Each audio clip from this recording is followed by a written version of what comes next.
Let's talk about wood. I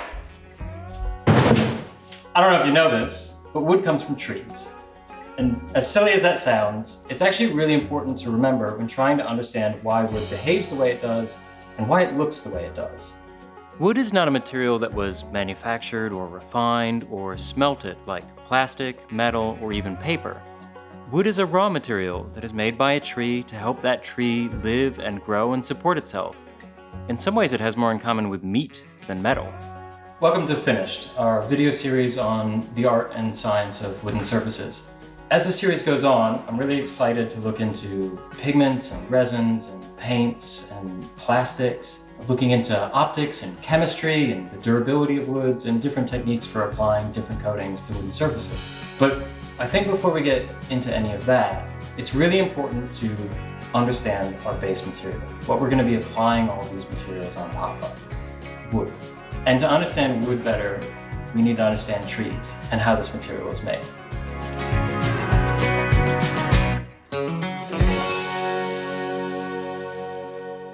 There are so many different trees in the world with different qualities.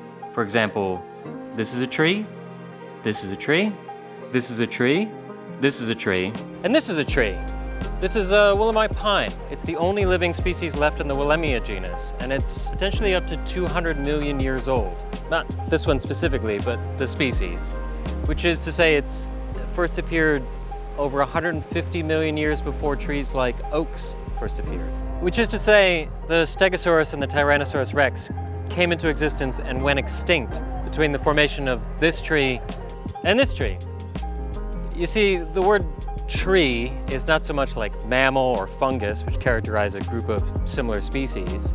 Tree is more of a strategy or a term like four-legged animal, which can contain some mammals, but not, say, whales, and some reptiles, but not, say, snakes. Tree is more of a strategy that some plants use to survive. Generally, however, we call something a tree if it is A, a plant, B, has a woody stem or trunk, C, has growth rings, and D, is big enough. So trees are really any plant that uses a similar strategy to survive and thrive. Just like how different animals find having four legs to move around beneficial, different plants develop strong woody trunks that allow them to grow higher than other plants around them, helping them compete for sunlight.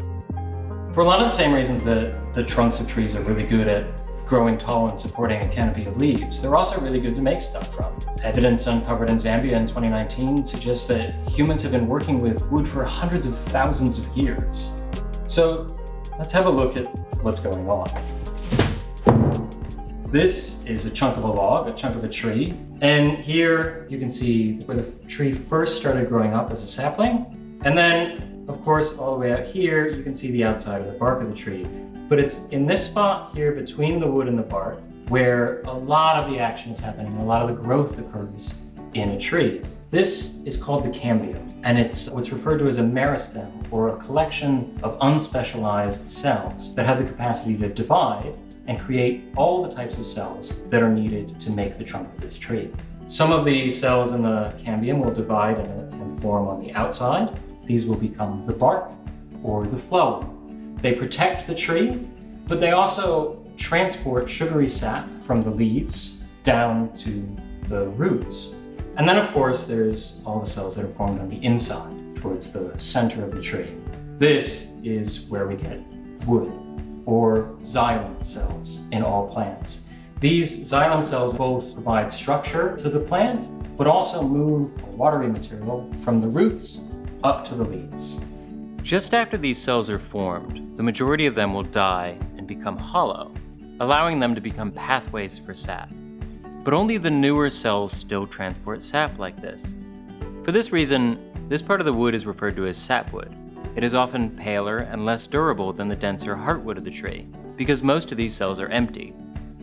As the tree gets older, some of the remaining living cells in the wood, called parenchyma cells, will eventually die, and when they do, they explode, as I was told by Hirashi Yamaguchi, and send out a series of minerals from the soil and secondary metabolites that the tree has made. These other materials, sometimes referred to as extractives, will fill the cells of the heartwood and the cell walls, making it denser and more durable, and often give it unique properties such as increased resistance to microbial or fungal threats, help the tree fight off rot or insect invasion, or affect the color and the smell of the wood. Some of these parenchyma cells are known as rays, and you can actually see them really clearly on this piece of oak. There.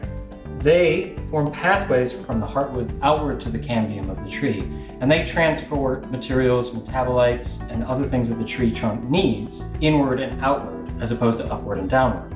They will actually be part of the food storage network of the tree, and they'll also help protect the tree if it gets damaged by pushing out resins and saps to seal and protect the outside of the tree. So, because trees are not all the same, the woods that they create are not all the same. And so to explore that in a little bit more depth, I've decided I'm in a workshop. I might as well make something. So I'm gonna make a small set of drawers, but I'm gonna use 4 different timbers to make it. I've got here 2 softwoods, Douglas fir and Australian cypress pine, and I've got here 2 hardwoods, Dara and ebony. For those of you who've been working with wood for a while, you're probably aware of this, but these words, softwood, hardwood, they're bad terms. So softwoods are not necessarily all soft. This Australian cypress pine, for instance, is one of the hardest timbers in the world. And hardwoods are not necessarily all hard. The famous example of that being balsa wood, which, you could crush it with your fingers. The term softwoods applies to timber that comes from gymnosperms, plants with seeds but no flowers, such as conifers, trees with cones like pines, spruces, and firs. The term hardwoods applies to timber that comes from angiosperms, or plants that have flowers. It includes things like oak, maple, elm, walnut, and ebony. Now you might be asking yourself, why would having flowers make such a difference to the type of wood a tree has? And that's a really good question. It's one I had as well, and so I dug into it a little bit. And it turns out that it's not so much that having flowers affects the type of wood a tree has, but that when trees with flowers started forming wood, they did so in a different way than trees that didn't have flowers. To explain this a little bit better, we'll have to go back in time to before trees even existed. Did you know that the earliest trees ever discovered were neither hardwoods nor softwoods? They were actually more closely related to ferns and reproduced by spores. They were called Archaeopteris, and they would grow to 6 meters or potentially 20 feet tall. This Devonian era tree didn't contain wood as we would understand it today, but some fossils from this time do show that wood does start to appear, mostly in the root structures of some plants. And while there were some woody trees with secondary cell walls like we've discussed before, it would really be our softwoods, our gymnosperms, that would start to form woody trunks in the way that we understand them today. And the system that they would use would be relatively simple, but very effective. Most of the xylem cells in a softwood are called tracheids. They're the vertically oriented cells that both support the tree vertically, but also transport a lot of the sap up through the tree. You might be imagining in your head a cell that's like a bubble of biological bits, and you may be asking, how does sap actually move through that bubble? When the trachid is formed in the cambium, it is a kind of bubble of biological material with the nucleus and the mitochondria and all that good stuff. But it also develops a super thick cell wall structure around the initial cell wall you might be familiar with. This cell wall is made up of long strands of cellulose and hemicellulose and a material called lignin. They work in a matrix system similar to carbon fiber or fiberglass, with the cellulose and hemicellulose functioning as the long fibers and the lignin functioning as the resin that holds it all together. It's got this funky long rectangular shape as well, and it also has these holes in its sides at the top and the bottom, here and here. Once these layers of cell wall are formed, the whole cell becomes quite firm and strong, and the cell inside dies. And the thin interior cell wall and all the cell bits like the nucleus and whatnot flow out, leaving this solid shell ready to transport material and hold up a whole tree. So with a lot of these softwoods, or gymnosperms, early in the growth season, when it's wetter, they tend to grow larger cells with bigger lumens or passageways inside, so they can transport more of that water. And then later in the year, they tend to grow denser, smaller cells with a lot more lignin around them. You can actually see it really clearly on the end of this piece of Douglas fir, where you've got these very dark lines and these very pale lines. Those pale lines will be the early wood, the early part of the growth season when it's really wet, and those cells have grown really large and open, and there's a lot of empty space in there comparatively. And then the darker bits will be where the cells are a lot denser and there's a lot more lignin. This is the late wood or the dry season. These larger cells, this pale area, this wood also tends to be a lot softer. And so as the wood ages, if you run your finger across it, you might notice ridges where the softer wood, that early wood, has shrunk because of those open cells and that softer material. And that harder, denser late wood has stayed quite strong and firm. Now, this isn't the case with all softwoods. This is very common with a lot of the softwoods we are familiar with, like pines and firs and spruces, things that, like where I grew up in New England, are really common. But here in Australia, we don't necessarily always have distinctive wet and dry periods. This calitris, for instance, is an Australian tree, and it doesn't have that same differentiation in softness and hardness between the early wood and the late wood. Both of them tend to be quite dense because this grows in a very dry area all the time. So all the cells tend to be fairly dense and small. And then some woods like kauri, which is an Araucaria, you don't notice really much differentiation in them at all between early wood or late wood because they don't really have a wet season, dry season growth difference. They tend to grow fairly consistently throughout the year. But despite their differences, they're all still gymnosperms and they all still have that same trachid cell structure. Our hardwoods, on the other hand, are angiosperms, are flowering plants. When they came along, they did things a little differently. My understanding is that all conifers rely on gravity and wind to disperse their seeds. So it would have to be another group of plants that would take advantage of this idea. And they would do so with the invention of the next great idea in plant evolution, the flower. And with these new flowering plants, we have our first angiosperms. Now, evidence suggests it wasn't a tree or a conifer that grew the first flowers. It was probably a grass or a wetland plant. So when those new flowering plants or angiosperms first started forming trees with wood, they would do it in a slightly different way that was rather ingenious. Rather than all the vertical cells of the wood doing both jobs of adding structure to the tree and transporting sap, these hardwoods create more specialized cells, fiber cells, which provide support, and vessel cells, or pores, which transport sap. With woods like our oak here, they actually end up growing these big distinctive bands of pores at the beginning of the year. So with our oak, for instance, it loses its leaves at the beginning of winter, and then at the beginning of spring it needs to grow new leaves again. And so it creates these big vessels so it can transport as much sap up to the leaves as possible to create new leaves. And then out the rest of the year, it really doesn't create any pores at all, and so you have just this dense fibrous area. You can also see it if you look really closely at the end of the piece of wood. You have these areas where there are big open cells, and then these denser, darker areas where it's mostly fibers without any vessels or pores at all. When woods form like this, with these distinctive bands of pores, and then the rest of the year no pores at all, we call that ring porous. On some other hardwoods, you might find that there's some big pores at the beginning of the year, and then it slowly tapers out as the season goes on. We call this semi-ring porous. And on some others, there might be no difference in the variation between the vessels and fibers throughout the whole year. We call these non-ring porous. This is often in correspondence with the weather of the area, whether there are strong wet or dry seasons, and whether the tree loses its leaves or not. A lot of these hardwoods also end up with more pronounced rays, those parenchyma cells that go from the middle of the tree outward towards the cambium and provide storage of materials and a transfer of materials from the inner to the outside of the tree.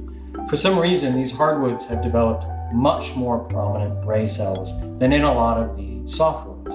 You can see it really clearly here on this oak, like I showed you before. These really distinctive lines or pathways from where the inside of the tree would be to the outside of the tree.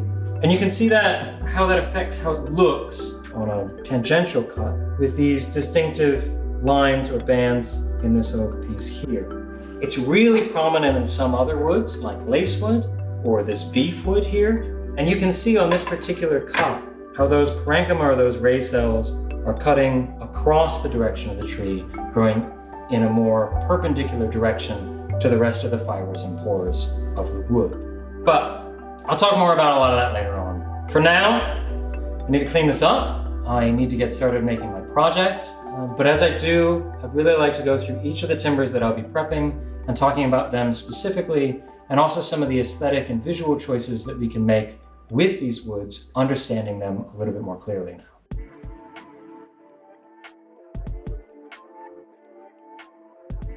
In Australia, this timber is often referred to as Oregon pine colloquially, because it was a pine-like species, a softwood, a conifer, imported from somewhere around Oregon. You commonly find it in the walls of timber frame buildings from the late 19th and early 20th centuries, where it looks like this. Now I get quite frustrated, somewhat frustrated, with the way that a lot of softwoods are referred to as pines, when there are so many other types of conifers and softwoods, from spruces and firs to cedars to araucarias and all sorts. The species is more commonly known as Douglas fir, or Pseudotsuga menzaceae scientifically, and they can grow between 20 to 100 meters tall and up to 5 meters in diameter. They've also been known to live for well over 1,000 years. If we look at the end of this particular board, we can see that there are all the rings from the tree's growth in this end grain. Now this is a softwood, so there are no vessels here, it's just tracheids. And this is a tree in the Pinus family, and it grew in an area with a pretty strong wet and dry season. And you can see that here in the way it grows with these lighter, softer areas from the early season, and then these darker, denser areas from the later dry season. This is one of the reasons why I like to work with reclaimed timber. If this tree lived for hundreds of years, I like to respect it by trying to use the wood that comes from it for hundreds of years as well. Additionally, with these softwoods, that slow growth and density also increases its strength and durability. And apart from just being sentimental about the life of a tree, these rings have important decorative impact on the wood as well. You can see here how those rings are seen on the side of this piece of wood, and it creates a very specific visual effect.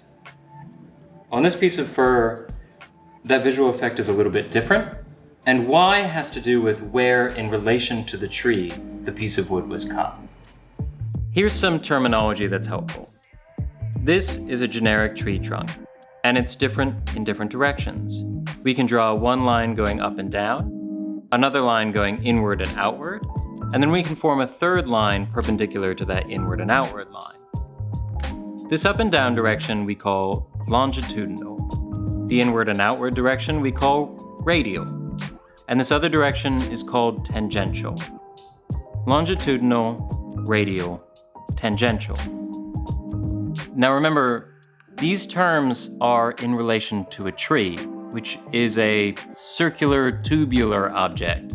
So while the longitudinal direction is pretty straightforward, the radial direction is always describing from the center of the tree outward, where it's cutting across these rings. So radial grain is always kind of across these rings. But the tangential line is always 90 degrees or perpendicular to that radial line. So if that radial line is here, that tangential line is here.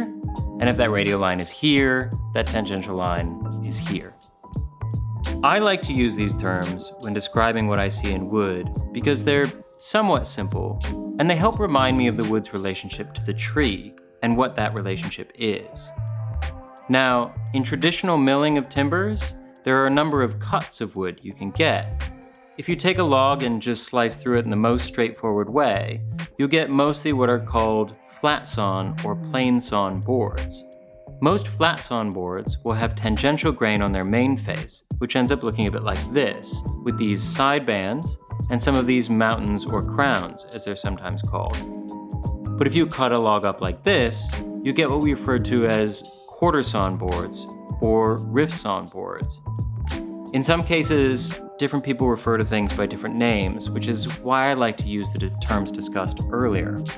On these cuts, you'll have both radial grain and tangential grain. And on this one, you'll have radial grain on all sides, which results in long, straight lines aesthetically. There are in fact a lot of purely aesthetic as well as structural reasons. One might choose to use a particular cut of wood over another. For all of my drawers, drawer sides and drawer backs, I've chosen to go with this fairly straight grain structure, this quarter-sawn timber, mostly for structural reasons, because these pieces aren't going to be seen. But for my drawer fronts, they are going to be seen, and so it'll be a great place to talk about some of the aesthetic choices you might make of a cut of wood.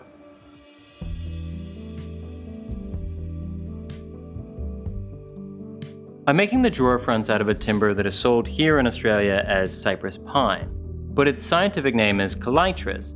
It's also a softwood, but it has very different properties to the Douglas fir. Because the design of our piece is really simple, with just proportion and shadow lines for its aesthetics, the choice of timber we use is pretty important.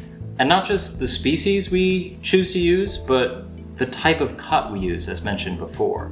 For instance, this is the cypress pine piece that I got from among the trees to work on for this project. And cypress pine it's a very hard timber, and as it dries, it's very prone to splits and cracks, and it's full of knots, as you can see with this one. So even though this is a rather large board, I had to make choices in where I could use it. And it may seem wasteful to have taken it from the middle, but I assure you I'm gonna do things with these other sections. But where in this piece of board we choose to take our timber from still matters.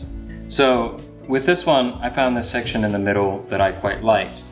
Traditionally with a lot of drawers, if you can get a piece wide enough, you would make a drawer front here and here and here, so that when your drawers all lined up, stacked on top of each other, they look like one wide piece of timber. But there are other options that you can choose as well. In this case, from this section here, because of all these splits, I found this bit here that I could take and turn, and I'll get rid of that one, and I could slice up this way into 4 pieces.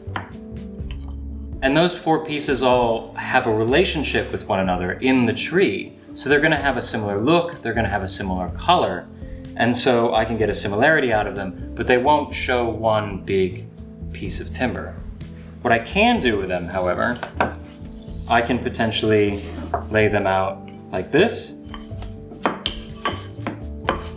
so that we got kind of a series. They all look relatively similar, and they'll all have a similar look across them. But I can play with this a little bit. I could say, swap this one over this way. So now I've got a bit of a back and forth look with those pieces of timber. Or if I undo that, I could maybe flip this one and this one over, so that now these are a little bit like mirrors of one another, and they have kind of a top and bottom kind of mirroring effect. This is often called book matching, when you cut through a piece of wood and open it up in this way, like you're opening up a book, and it creates that symmetrical effect. I could even then, if I wanted, take this and flip this one over, so that now I've got this top one with a mirroring effect that way, and this bottom one with a mirroring effect that way. All of these choices are yours to make, and this is one of the great things about working with timber, is that once you start looking at what the wood is offering you, you can have a play with it and be very thoughtful about using the wood itself and the material it is to create all sorts of visual effects. We'll talk loads more about this later on when we talk about veneers, but for now, I'm really happy with this one, and I think this is the way I'm gonna go forward. For the case of the cabinet, I'm using Nara wood, or Pterocarpus indicus. also sold as New Guinea rosewood here in Australia, although it's not related to rosewood at all. And it's predominantly native to the Philippines, where it's the Philippines' national tree, as well as Vietnam, Indonesia, India, and a number of other countries in the Southeast Asian region. Unlike our fir and cypress, our Nara here is a hardwood, or an angiosperm, which, as you may remember, means it's a flowering plant. And it's actually got some really beautiful golden yellow flowers that bloom in late April and early May. Because it's a hardwood, that means it's mostly made of fibers and vessels. And you can actually see that pretty clearly when you look closely. The pores are these long chicken scratch looking holes in the timber. Those are not imperfections, they're part of the wood. The rest of the wood you're seeing is those fibrous cells. While the cell type and the porosity of the wood will definitely impact how it looks, there are other ways in which the tree grows that will also impact the way a piece of wood that comes out of that tree will look. One of the ones you're probably most familiar with is knots. We saw them in our cypress pine. They're a place where, when the tree is growing, it starts to grow branches. And then, as the tree gets older, the wood subsumes those branches. But when you cut into it again, you start to see that juvenile wood of those early branches. Here, you can see what a knot looks like in the radial grain. And here you can see what it looks like in the tangential grain. And then, of course, if you've got, say, a tree that's growing in kind of a bulging in and out, when you cut through that, you're going to get a very particular visual effect in the wood, where you've got bits of the grain or the pores coming towards you and bits of the grain moving away from you. And as light hits those, whether it's going into the ends or across the ends, it's going to reflect back differently and create a different visual effect. You can actually see it quite clearly here on this piece of eucalypt, where we've got a really obvious wiggle back and forth where that happened in the tree.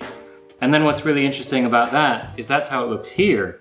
But then when we rotate this to the side, you can see that there's kind of a ripple effect that tore out really terribly when I was painting it, but a bit of a ripple effect that can appear in that board. We get a similar kind of light and dark pattern in our Nara here. We've actually got a light and dark visual effect, but it's not because of a ripple. It's kind of in these vertical bands through the wood of light and dark. And if I turn them around, they actually change which is light and dark. And that occurs not because of a bulging ripple in the growth, but because of alternating twists in the way the tree grew. So when I was in Norway and we were looking at the pines there, they told us that in the first half of the tree's life, they would twist or spiral to the left. And then in the later half of the tree's life, they would spiral to the right. And this would create a kind of stability in the tree as it got older.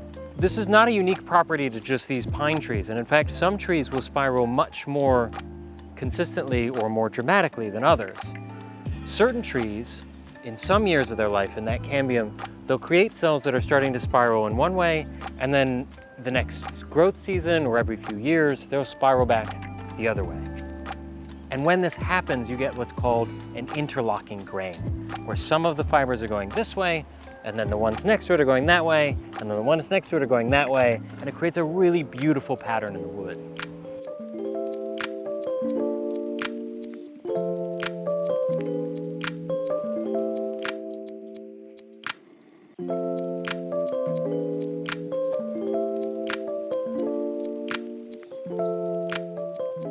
Thinking about trees brings us to the last wood of our project. This is commonly known as ebony, but I don't actually know what species this piece is in particular, or most of these pieces. Ebony refers to a dark, dense hardwood with this deep black coloring. And there are many species, mostly within the Diospyros genus, which can create this type of wood. Because of its desirability in decorative objects and musical instruments in Europe and America and China, this material has been largely harvested and deforested in many of its native homes. Countries like Sri Lanka, Indonesia, Madagascar, and others are now severely restricting, if not outright banning, the forestry of these trees. You know, I said that I don't actually know necessarily what species of tree this came from. Researchers are now trying to find better ways to figure that out so that they can better enforce some of those restrictions, because there's still a great concern about ongoing deforestation and illegal logging that continues to today due to foreign demand specifically. But let's take a moment and have a look at some of the properties of this wood, of this tree, that have caused it to be so desirable. Why is it so dense, and why is it the color that it is? To do this, I think this is a really good time to look back at some of the things we've discussed so far in this video and do a bit of recap of what we know about trees and apply it to this timber. As a tree grows, new wood is formed out here in the cambium. These outer cells die and are hollow to allow watery sap to travel. In softwoods, all the cells transport sap, and in hardwoods, only the larger vessels transport sap. But these xylem cells are hollow and dead. In trees with regular wet and dry seasons, you often get really distinctive rings of growth, with early and late woods, like our Douglas fir, which will have different densities. Ebony crassiflora, or gaboon ebony, on the other hand, grows in a rainforest without much of a consistent cycle, so there aren't really the same distinct rings or variation in its growth, adding to its consistency as a material.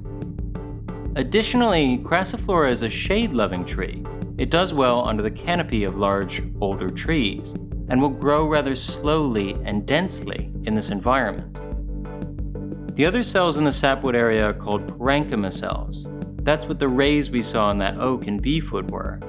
While the tree is alive, these parenchyma cells in the sapwood are also still alive, and they build a network vertically and horizontally, moving hormones through the tree and transporting protective sap and resins to the outside of the tree if there's damage. They are a communication and materials transfer network, moving more than just sap. Now, as the tree gets older, these parenchyma cells will eventually die. They are in fact designed to die. And when they do, they don't just go hollow and become useless, they do a lot of interesting stuff.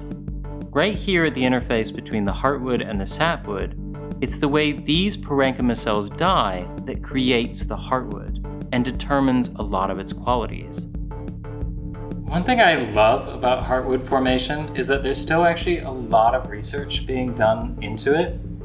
It wasn't very long ago that there was a theory some people had that because trees don't poop, the heartwood formation is the tree putting its waste into the core of the tree. And it wasn't until the last 20 years or so that more in-depth research has been done into this process to tell us exactly what's going on and that heartwood is not just tree poop. When the parenchymas die, they send out a lot of different secondary metabolites and organic compounds into the wood cells around them, filling the hollow lumens and cell walls of the fibers, vessels, or tracheids of the wood. These other materials can be antimicrobial or antifungal, helping the tree fight off rot or insect invasion. They can be dense bulk that makes the wood stronger and harder. They can add color or a wide range of other qualities to the wood. And it's largely these other materials in the heartwood that will give different timbers their color, durability, and some other interesting qualities, including the way they smell when we work with them. And that's unique to each and every species, as well as the conditions in which each individual tree grows. Black walnut is a great example. We know now that when the parenchyma die, they release a particular molecule into the heartwood that causes the color change inside of that wood. And we also know that the amount of heartwood each individual tree varies, even on a plantation where all the trees grow in the same condition next to one another. What's really interesting with ebony, though, is that you would assume that the black color of ebony would be due to that same process of parenchyma cells dying, releasing something, and changing the color of the wood. But last I read, and as far as I could find, we're still not entirely certain why ebony wood turns black. In fact, not all trees that can produce black wood will. Many times, people don't know whether a specific Diospyros tree has black timber inside it until they've cut it down, it's fallen over, and they look at the stump or the end of the tree itself. Many times they'll be hollowed out in the core, and sometimes they'll be streaky or with no black timber at all. You can imagine that this greatly impacts forestry, because if only 1 in every 10 trees, for example, produces solid black timber inside, then you're cutting down way more trees than you need to get the timber you want. And that's all part of why I wanted to include ebony in this video. I think it's really easy to say, look at this knob and forget that it's wood, that it came from a tree. This, because of how dense it is, how glossy it can be, how consistent it is, can look more like a plastic or a metal or a mineral. But this is from a tree. This is from a tree in a rainforest that grew in shade, that grew slowly and densely, creating very tight-grained timber with very few vessels. And because of either a reaction to environment or soil or pests, it created this particular black color, a color that has been prized internationally for thousands of years. And because of that, the communities where this tree came from and the forests where this tree came from have been impacted by foreign influence. This particular knob came from a harpsichord key, from a harpsichord that was being thrown away. It was found on the side of the road here in Sydney. And I think, knowing everything we know about this tree and its history, it's a shame to see this wood end up in landfill. So that's why I've chosen to use it in this case. But I think it is very important to be aware of, not just with ebony, but with all woods and all materials, what that material is and where it came from, and be thoughtful about how you use these materials and whether or not you should or shouldn't. I'll leave that choice to you, but I think it's important to remember that wood comes from trees, and that means a lot.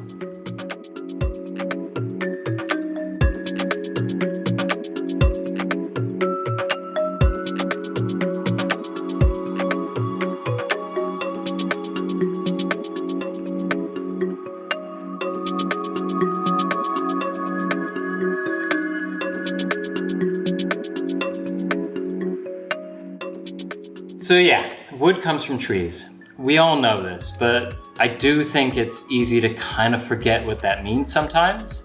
For instance, where I am, I can go to a hardware store and I can buy timber in dimensions. I can buy it in board feet, or I can buy 2x4s. I can get softwoods or whatever in this much stock at this much size. And it gives this impression that this is just a material, a consistent material that you can get over and over and over again. But it's a wood that comes from a tree, directly from a tree, that grew in different places at different times, and that all impacts what it is as a material. We know, for instance, that you can have the same species of grape, but if it grows on that vineyard or that vineyard, it might taste different. And even if it grows in this year versus that year, all of the factors of where it grows are going to impact how it tastes. Trees and wood, as far as I'm concerned, are very similar. So it's worth paying attention to the wood that you're working with and thinking about it as a material that came from a tree. At least that's helped me a lot, and it's helped me understand and appreciate this material, and particularly how it looks. I've got all my pieces mostly ready to go. I need to start sanding and scraping and planing them back to get their surfaces ready before glue up. And we'll be doing that, and I'll be going through that in the next video. But we're also going to be talking more about how light interacts with these surfaces to create the visual effects that they have that we looked into a little bit earlier in this video. So I hope you see me there. I hope you join us. Thank you very much.